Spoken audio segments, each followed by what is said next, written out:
Recognized. Mr. President, I just want to join in the comments of Senator Murkowski and Senator Ernst and Senator Feinstein, and I want to thank them for allowing me to join a pretty power-packed team working on Violence Against Women Act.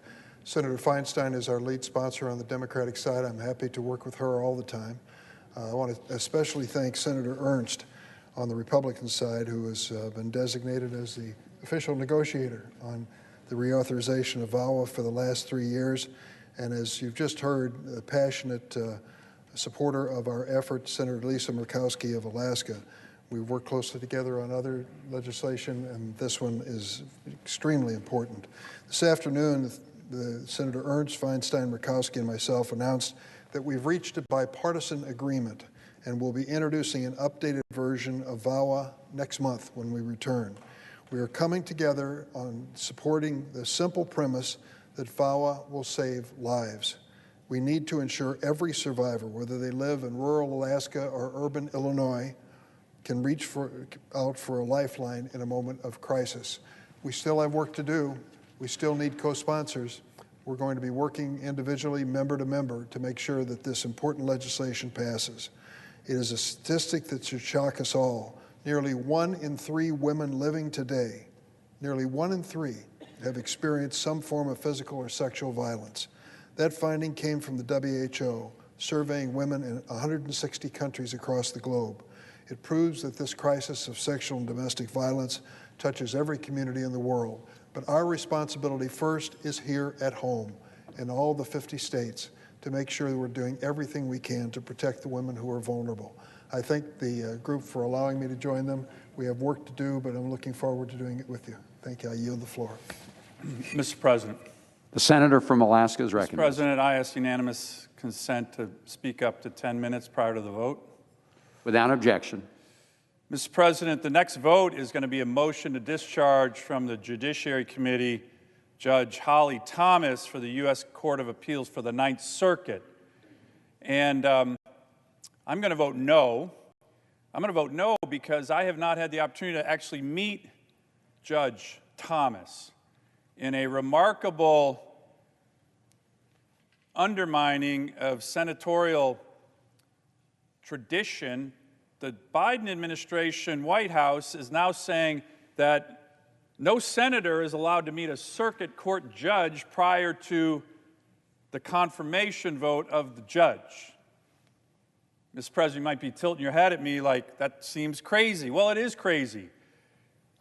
Every Ninth Circuit judge, a court of appeals that has enormous power over my state, every Ninth Circuit judge that has been nominated by any president since I've been a U.S. Senator, I meet with to discuss issues. This is part of our advice and consent role. And yet this White House is now saying no senator can meet with a circuit court judge even for an hour prior to the vote, despite the fact that they're getting ready to have life tenure. So, Mr. President, this is in line with this administration and, unfortunately, some of my Democratic colleagues who are just smashing institutional norms in this body that have significant bipartisan support. We saw the junior senator from Massachusetts yesterday saying she wants to pack the Supreme Court. I'm sure that's going to lead to a charge of other Democrat senators. My colleagues are all very focused on getting rid of the filibuster, despite the fact that more than half the Democratic conference in April of 2017 wrote a letter to the majority and minority leader of the Senate saying, don't get rid of the filibuster. Now only Joe Manchin and Kyrsten Sinema seem to be the ones defending. I would love it if the press asked questions of the other 26 of my Democratic colleagues who just 4 years ago said, don't do this. But this norm that's being undermined right now, senators being able to meet with nominees to circuit courts, is a new low. I raised this with senior Biden administration White House officials just last week, and they said they'd look into it. They seemed a little confused. The White House counsel for the president finally called me back after I've been trying to get a hold of her because I heard it was her idea.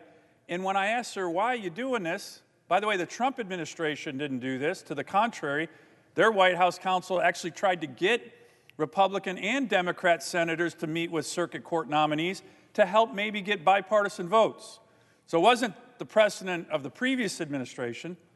The White House counsel actually told me, she used this language, we're doing it to protect the judges. Protect the judges. From what?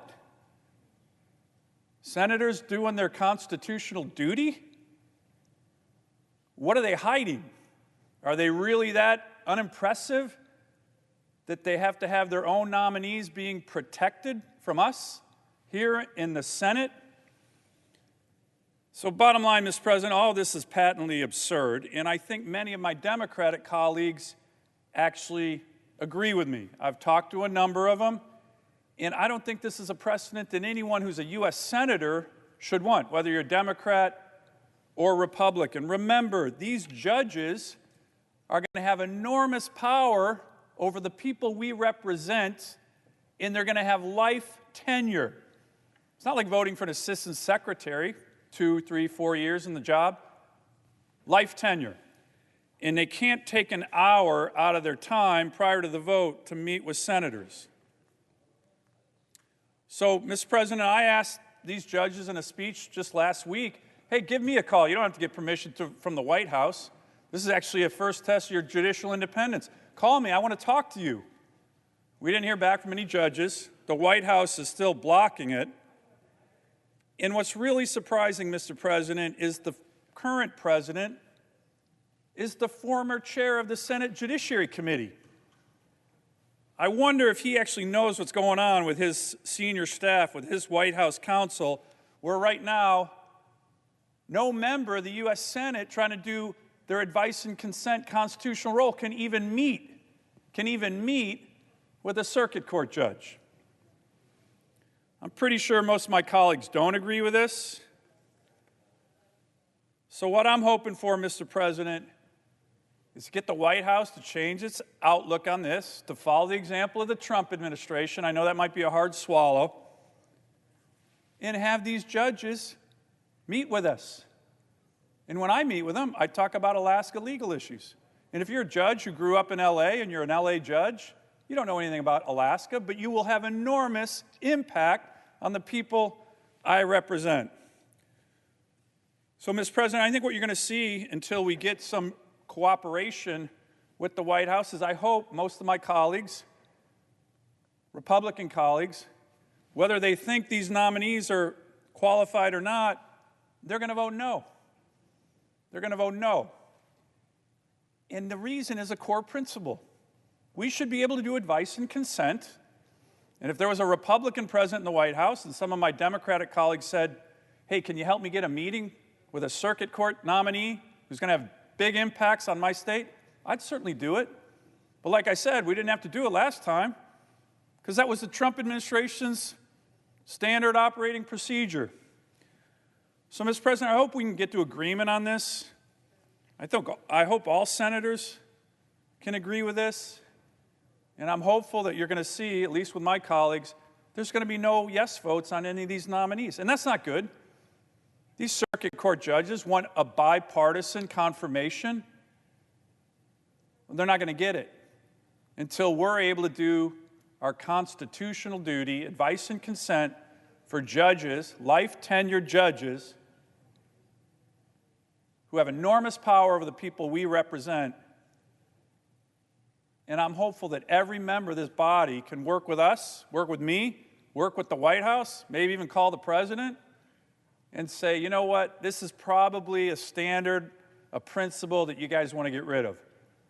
Making sure U.S. senators cannot meet with judges who are going to have lifetime tenure is smashing a bipartisan institutional norm. It's not going to serve this body well at all. I yield the floor, and I encourage my colleagues to all vote no in the upcoming vote to discharge this nominee until we can actually talk to her and see what kind of judge she would be. A very, very reasonable position. So I strongly urge a no vote from all of my colleagues. Mr. President, The senator from Illinois is recognized. Judge Holly Thomas is a nominee for the U.S. Court of Appeals for the Ninth Circuit. She went through the Senate Judiciary Committee. It is a bipartisan committee, 11 to 11. She was before the committee, available for questions, and available for written questions sent afterwards. If the senator from Alaska or any other senator has a grievance with the White House procedure on how it handles nominees, so be it.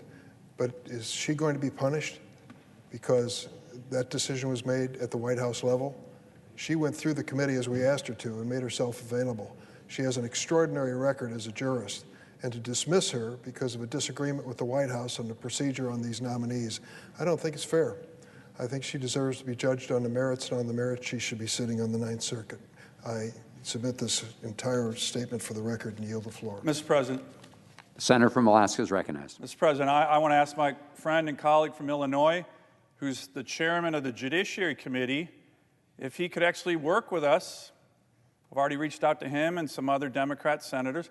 Work with us on this very reasonable request. We do not want, look, you've been here a lot longer than I have, but every time there's a Ninth Circuit judge who's been nominated, I meet with him because it's so important to my state. Alaska gets one Ninth Circuit judge. There's 29 judges on the court. So I would ask respectfully to the chairman of the Judiciary Committee to work with me, because this is a precedent that I don't think any senator, Democrat or Republican, wants. Literally, you're going to have a White House say, you know what, you're not on the Judiciary Committee, so your advice and consent rule under Article 2, Section 2 is null and void because the White House counsel wants to, quote, protect the judges? Protect them from what? So, Mr. President, I want to work with my colleagues, all of them, particularly the chairman of the Judiciary Committee. He's got a lot of influence, I'm sure, with the White House and the General Counsel's office. But again, I encourage my colleagues, vote no until we start getting meetings and are able to do our duty. And this is going to benefit my colleagues on both sides of the aisle over the long term and strengthen this body, not weaken it, which is what's happening right now. I yield the floor. Mr. President, The senator from Illinois is let me in recognized. closing say I think we should be respectful and try to work with one another and cooperate. That also includes the over 100 nominees sitting on this calendar who've been obstructed by 2 or 3 Republican members for weeks, if not months. For goodness sakes, if this is going to be fairness, let's make sure that the road travels in both directions. I yield the floor. Time.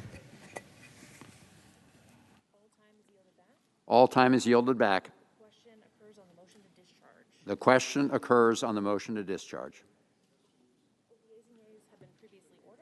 The yeas and nays have been previously ordered. The clerk will call the roll. Ms. Baldwin, Mr. Barrasso, Mr. Bennett, Mrs. Black.